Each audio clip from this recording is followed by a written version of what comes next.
Mr. Secretary, after 14 months on the job, your long overdue appearance before this committee is particularly pertinent given the fact that your uncle, John F. Kennedy, served on this committee for his entire 6 years as a House member representing the 11th District of Massachusetts. As his National Archive bio states, as a House member, he advocated expanding health care for all. And as president in 1961, he supported passage of Medicare legislation, the King-Anderson bill, which was ultimately enacted in 1965 by his successor.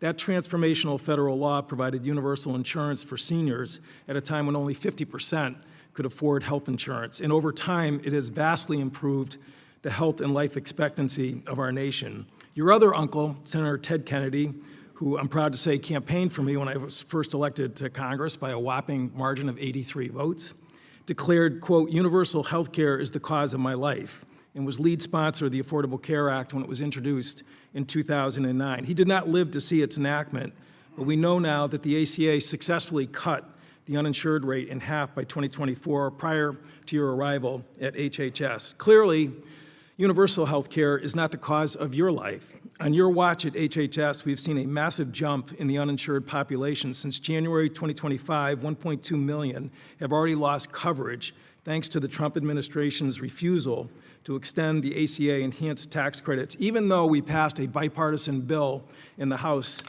to do so.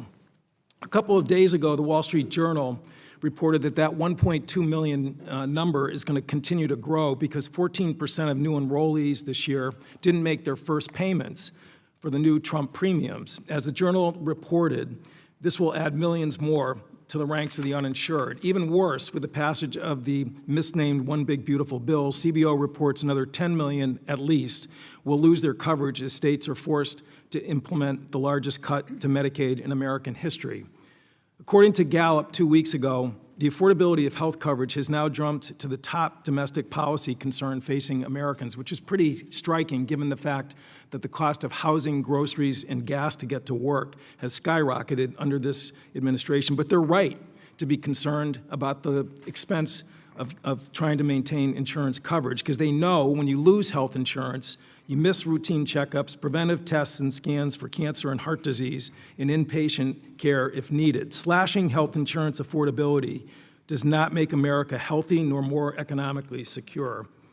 At an Easter luncheon a couple of weeks ago, Mr. Trump stated that, quote, it's not possible for the federal government to pay for Medicare and Medicaid. It's up to the states to take responsibility for those programs. As the person in charge of CMS, and after 60 years of operation as a federal program, which, by the way, your father voted for in 1965 when he was a senator from the state of New York, do you support his position that states should take over control and operation of the Medicare program? I believe that we should save Medicaid and Medicare.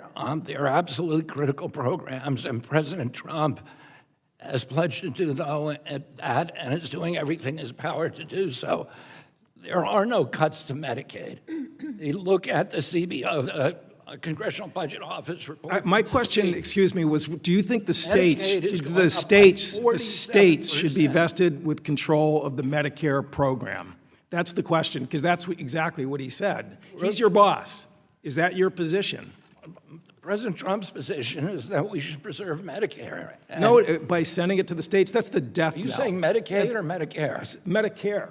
It's right there. Yeah, President Trump's objective is to save Medicare, and we are taking... Not by well, it will not save it by sending it to the states. That will destroy the program, and that's why it was designed the way it was 60 years ago. I don't think there's a proposal to send it to the states. Okay, let me ask you another question. I don't know of that proposal, and the president has not told me about it.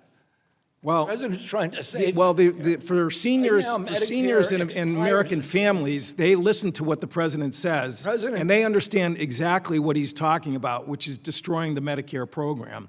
In your testimony, you talked about having insurance premiums. You clearly don't want me to answer these questions. Well, you actually didn't answer the question at all. You didn't talk about whether the state should be given the authority to run Medicare. My answer has to begin with correcting a lot of the misstatements that you made in your introduction. And I'm happy to do that. Well, that's not a misstatement. That's a direct quote from your boss. I'm telling you the president's policy is to save Medicare.